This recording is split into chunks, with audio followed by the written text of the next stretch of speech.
ETV YouTube channels లో మీ వ్యాపార ప్రకటనల కోసం ఈ నంబర్కి కాల్ చేయండి.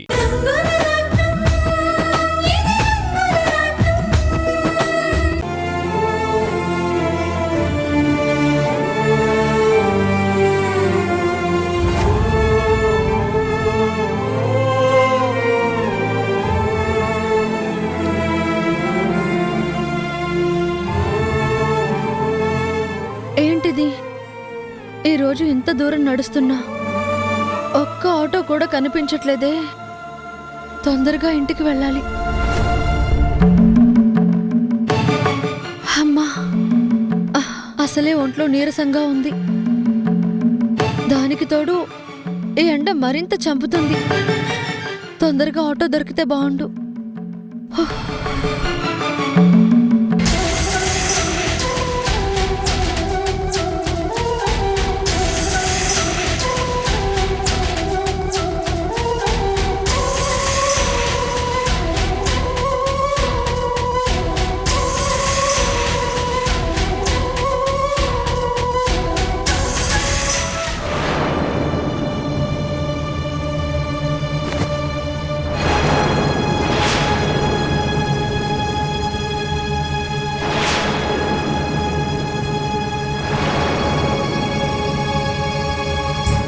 ఎవరో పడిపోయి ఉన్నారే.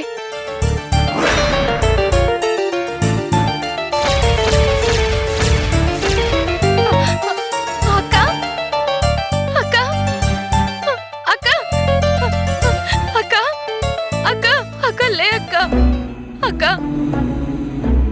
అక్క, ఏమైందక్క? అక్క, లే అక్క, అక్క, లేగక్క, అక్క, ముందు నీళ్లు కొట్టాలి.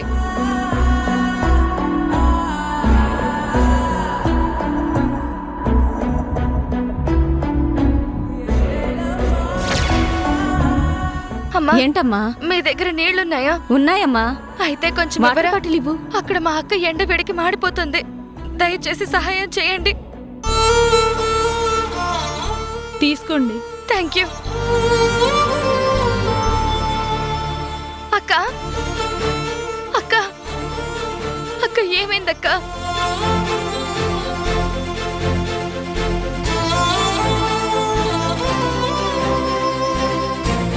అక్క, అక్క, అక్క, దాహం, దాహం.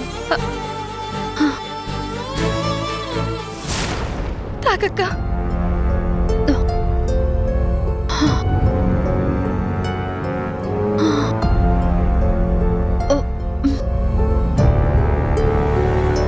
తీసుకోండి.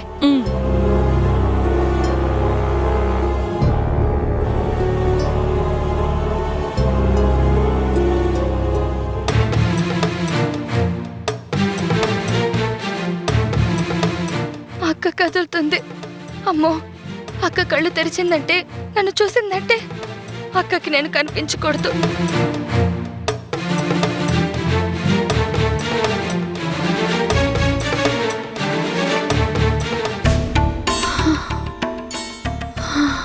ఏమండి, కొంచెం చూస్తూ ఉండండి. మీ అక్కన్నావు కదా. అదే అక్క లాంటిది అన్నాను. అక్కను చూస్తూ ఉండండి.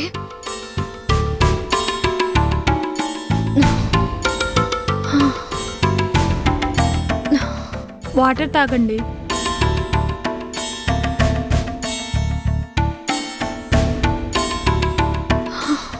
లేగండి. చాలా థ్యాంక్స్ అమ్మా. సమయానికి వచ్చి నన్ను రక్షించారు.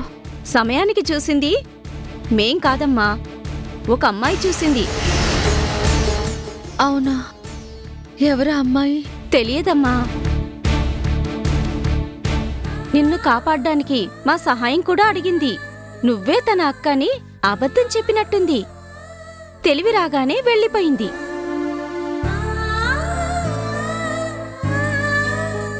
నిజంగా అమ్మాయి ఎవరో కానీ నా చెల్లెల్లాగానే కనబడింది.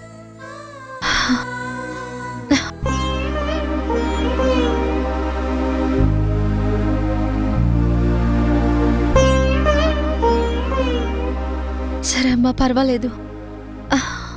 వస్తానమ్మా. అలాగేనమ్మా, జాగ్రత్త. చాలా థ్యాంక్స్. మనం వెళ్దామా?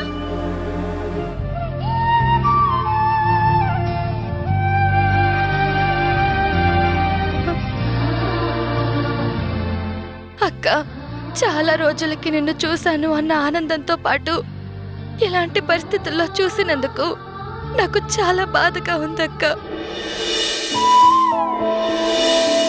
అక్క, మేమందరం ఉన్నాం కదా, ఇంకా నువ్వెందుకు అక్క పనిచేయడం? నువ్వు వెళ్ళి ఆఫీస్ రూమ్లో ఏసీ వేసుకొని కూర్చో. ఏసీ రూముల్లో కూర్చుంటే ఎండలో కష్టపడే వాళ్ళ కష్టం తెలీదంజీ. ఆడపిల్లవమ్మా నువ్వు. అంత కష్టపడుతుంటే మేము చూడలేకపోతున్నాం. అందరి గురించి అర్థం చేసుకునే గొప్ప మనసున్న మంచి మనిషివి అమ్మా నువ్వు. అంజీ చెప్పినట్టు నువ్వు వెళ్ళి ఆఫీస్ రూమ్లో కూర్చోమ్మా. లేదన్నా, అయినా ఇన్ని కష్టాలు పడటం నాకేం కొత్త కాదు. నాకు ఊహ తెలిసేసరికి మా వాళ్ళెవ్వరూ లేరు. చెల్లి, తమ్ముడు, ఈ అంజీ తప్ప. వాళ్ళని పెంచాల్సిన బాధ్యత నా మీదే ఉంది. సాంబయ్య బాబాయ్ హోటలు నాకు అప్పగించి చనిపోయారు. అప్పట్నుంచి కష్టపడుతూనే ఉన్నాను. కష్టాల్లోనే పెరిగాను. మా వాళ్ళందర్నీ ఎంతో కష్టంతోనే పెంచాను. అంతలా కష్టపడుతున్నా నీకెప్పుడు బాధ అనిపించలేదమ్మా? ఈ కష్టం నాదే అనుకుంటే బాధ అనిపించదేమో అన్నా. అవునమ్మా. కాని నా వాళ్ళ గురించని ఎప్పుడైతే అనుకున్నానో అస్సలు బాధ అనిపించలేదు. బాధ్యత మాత్రమే గుర్తుండేది.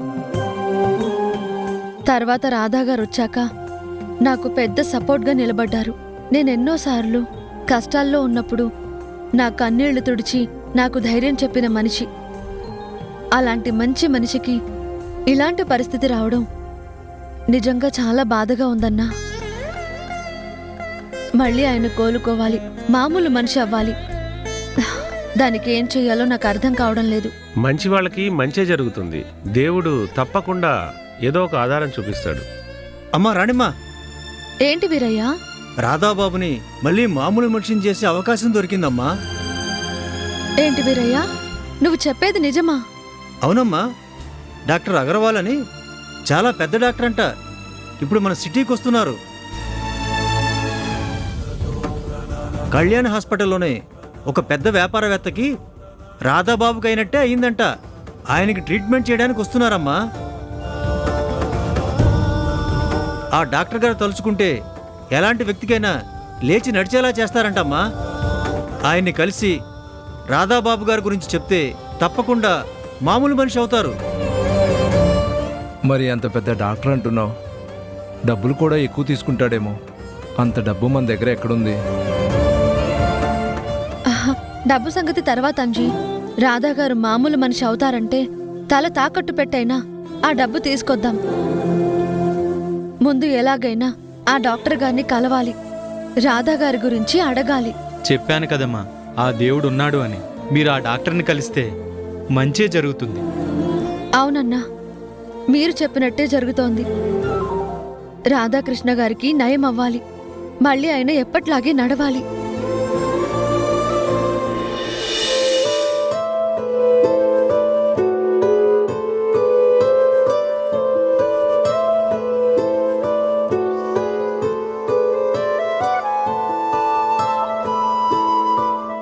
ఏంటి సార్, ఇంకా శంకర్ గారి గురించి ఆలోచిస్తున్నారా? అవును బాలాజీ, వస్తానని చెప్పి కూడా రాలేదు.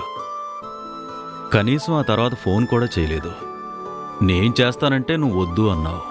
ఆయనకు కోపంతో రాలేదు కాబట్టి మిమ్మల్ని ఫోన్ చేయొద్దని బాలాజీ చెప్పాడు. కనీసం పూర్ణమ్మగారైనా ఫోన్ చేసి చెప్పాలి కదా. ఆవిడ కూడా ఫోన్ చేయలేదు అంటే అక్కడ ఇంకేమైనా జరుగుతుందా? వాళ్ళంతా నా మనుషులు చలపతి గారు. వర్ష విషయంలో నా మీద కోపం ఉందేమో కానీ నా మీద పగెందుకుంటుంది? అయినా శంకర్తో మాట్లాడమని చెప్పింది చెల్లెమ్మే కదా. శంకర్ రాకపోయేసరికి ఏం చెప్పాలో తెలియక నాకు ఫోన్ చేసి ఉండకపోవచ్చు. అంతకు మించి నా మీద ఏం కుట్ర జరుగుతుంది?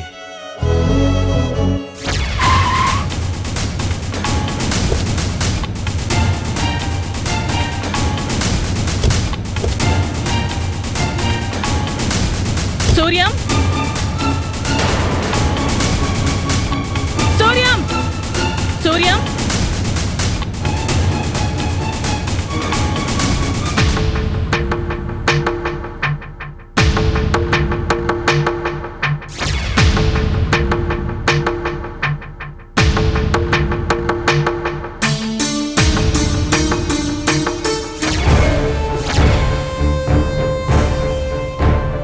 ఏంటి అసయ్య గారు ఈవిని తీసుకుని ఇక్కడికి వచ్చారు? తప్పు చేసి నువ్వు తప్పించుకోవాలనుకున్నా చట్టం చూస్తూ ఊరుకోదు సూర్యం. నీకు శిక్ష వేయడానికి వాళ్ళొచ్చారు. మాటలు మర్యాదగారనివ్వండి. ఎవరి దగ్గరికి వచ్చి ఏం మాట్లాడుతున్నారో అర్థమవుతుందా? అవునమ్మా, సూర్యం గారు తప్పు చేయడం ఏమిటి? అది కల్లోనైనా జరిగే పనేనా? కలలో కాదు, కళ్ళ ముందు జరిగిన పని. శంకర్ అన్నయ్యని ఈ సూర్యం హత్య చేయించాలని చూశాడు. చివరి నిమిషంలో నేను కాపాడాను. నోర్మై!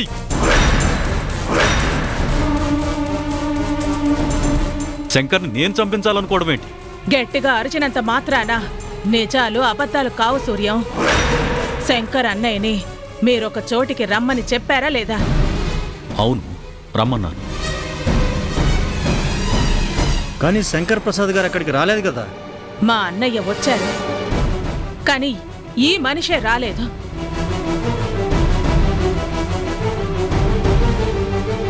ఒక మనిషిని పంపించి శంకర్ అన్నయ్యని చంపించాలని చూశారు. అలా చూస్తారేంటి ఎస్ఐ గారు? మాట్లాడండి. అవును సార్, తన మీద మీరే హత్యా ప్రయత్నం చేయించారని శంకర్ గారు పోలీస్ కంప్లైంట్ ఇచ్చారు. దాని ఆధారంగానే మేము వచ్చాం. మీ ఆశ్రమాన్ని చెక్ చేయడానికి సెర్చ్ వారెంట్ కూడా మా దగ్గర ఉంది. ఏం మాట్లాడుతున్నారు ఎస్ఐ గారు? శంకర్ నా ప్రాణం అండి. నా ప్రాణాన్ని నేనెందుకు తీయాలనుకుంటాను? శంకర్ని కలుద్దామని బయలుదేరే సమయానికి నా కార్ ట్రబుల్ ఇచ్చింది. తీరా అది సరిచేసుకుని నేను అక్కడికి వెళ్ళేసరికి శంకర్ లేడు. మళ్ళీ తిరిగి వచ్చేశాను. ఇప్పుడు మీరేమో నేను వాడి మీద హత్య ప్రయత్నం చేయించానని చెప్తున్నారు. దేనికండి సెర్చ్ వారెంట్? ఇది ఆశ్రమం. ఇక్కడ ప్రశాంతత ఉంటుంది కానీ అశాంతి ఉండదు. ఈ నాటకం ఎవరెందుకు ఆడుతున్నారో నాకు బాగా తెలుసు. లేదు సూర్యం గారు, శంకర్ ప్రసాద్ గారి మీద అటాక్ చేసిన మనిషి మీ ఆశ్రమానికి చెందిన వ్యక్తే. అతను ఇక్కడే ఉన్నాడని మా అనుమానం. ముందు మా డ్యూటీ మమ్మల్ని చేయనివ్వండి.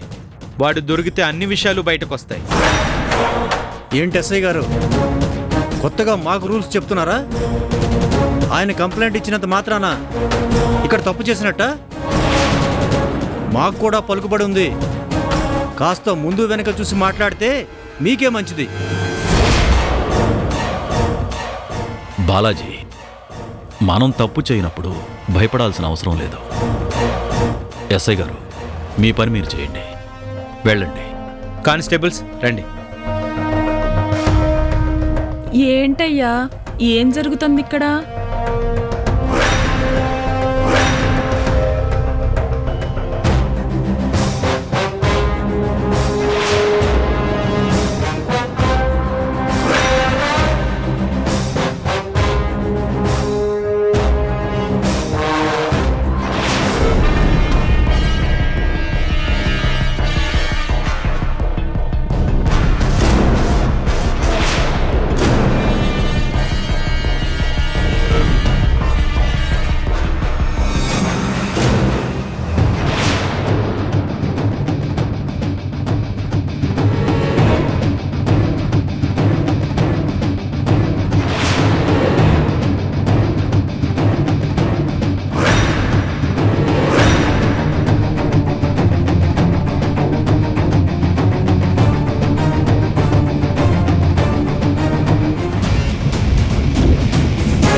ఇవి మా ఆశ్రమంలోకి ఎలా వచ్చాయి? దీనికి సమాధానం మీరు చెప్పాలి సూర్యం గారు. ఇవన్నీ మీ ఆశ్రమంలోకి ఎలా వచ్చాయి? ఇక్కడ ఎందుకున్నాయి? నిజంగా నాకేం తెలియదండి. మీ సర్వీస్లో ఇలాంటి వాళ్ళని ఎంతమందిని చూసుంటారు ఎస్ఐ గారు? దొరికిపోయాక తెలీదని చెప్తారు, తెలివిగా తప్పించుకోవాలని చూస్తారు. శంకర్ అన్నయ్యని చంపాలనుకున్నది వాడే.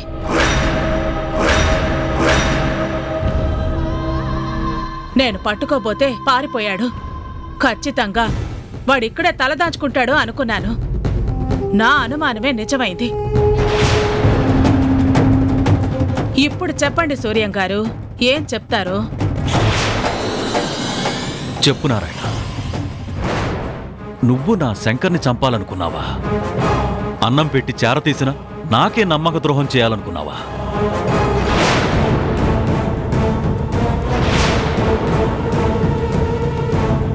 నారాయణ, ఈ బుద్ధి నీకే పుట్టిందా, లేక నీ చేత ఎవరైనా చేయించారా? అదేంటి బాబు అలా అంటారు? శంకర్ బాబు గారు అక్కడ ఉంటారు, వెళ్ళి చంపమన్నది మీరే కదా.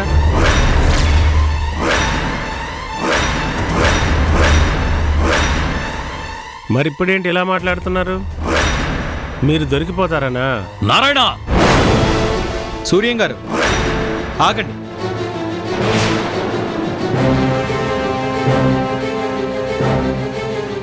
ఇదంతా సూర్యం గారే చేయించారా? చెప్పు. అవును సార్, శంకర్ గారు ఈయన మాట వినడం లేదని, ఈయనకు ప్రతి విషయంలో అడ్డుపడుతున్నారని చంపమన్నాడు సార్.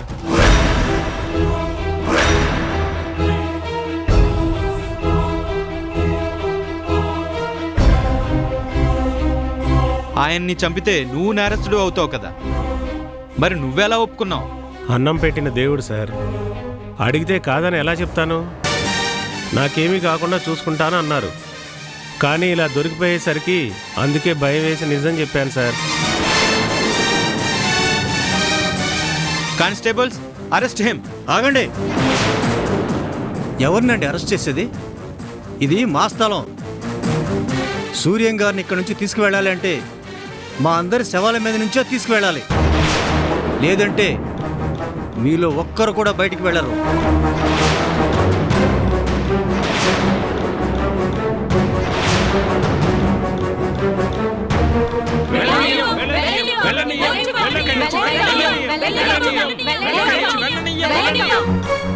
డ్యూటీలో ఉన్న పోలీసులతో ఇలా మాట్లాడితే మీ మీద కూడా కేసు బుక్ చేయాల్సి ఉంటుంది.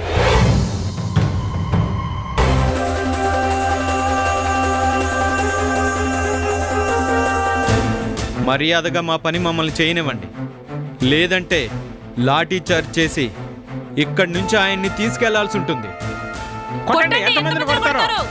పోలీసులు పోలీసులు పోలీసులు పోలీసులు పోలీసులు పోలీసులు పోలీసులు పోలీసులు పోలీసులు పోలీసులు police down down police down down police down down.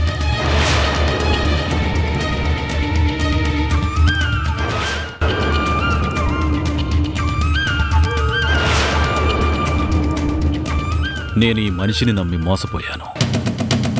తప్పు చేయనప్పుడు ఆ దేవుడికి కూడా భయపడాల్సిన అవసరం లేదు.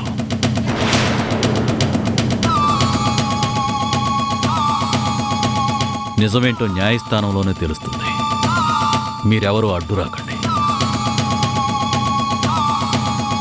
ఎస్ఐ గారు, పదండి. అయ్యా అయ్యా అయ్యా అయ్యా అయ్యా అయ్యా ఎస్ఐ గారు, ఆ మాట వినండి. ఎస్ఐ గారు, ఆ మాట వినండి. ఎస్ఐ గారు, నేను చెప్పేది వినండి కాస్త. ఎస్ఐ గారు, ఎస్ఐ గారు, ఆ మాట వినండి. ఎస్ఐ గారు, ఆ మాట వినండి కొద్దిగా. ఎస్ఐ గారు, ఎస్ఐ గారు, ఆ మాట వినండి. ఎస్ఐ గారు, నేను చెప్పేది వినండి కాస్త. ఎస్ఐ గారు, ఎస్ఐ గారు, ఆ మాట వినండి. ఎస్ఐ గారు, నేను చెప్పేది వినండి కాస్త. ఎస్ఐ గారు, ఆ మాట వినండి. ఎస్ఐ గారు, నేను చెప్పేది వినండి కాస్త. ఎస్ఐ గారు,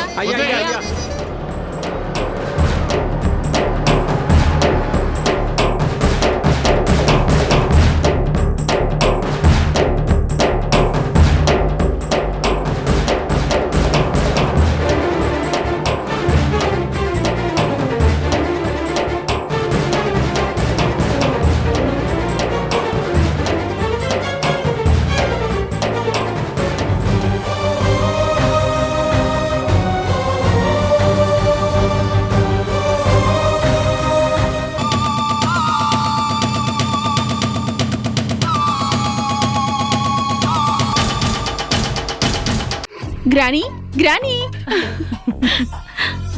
శామ్, ఏంటిది? ఏమైంది? ఏంటి ఆనందం? ఆనందం కాక ఇంకేముంటుంది గ్రానీ? ఆ సూర్యన్ తిక్క కుదిరేలా ఆ ముసలోడిని పోలీసులకు అప్పగించావు. ఇప్పుడు వాడి జీవితం అంతా ఆ జైల్లోనే గడిచిపోతుంది. జైల్లో చిప్పకూడు తింటూ తన జీవిత కథ తానే రాసుకుంటాడు.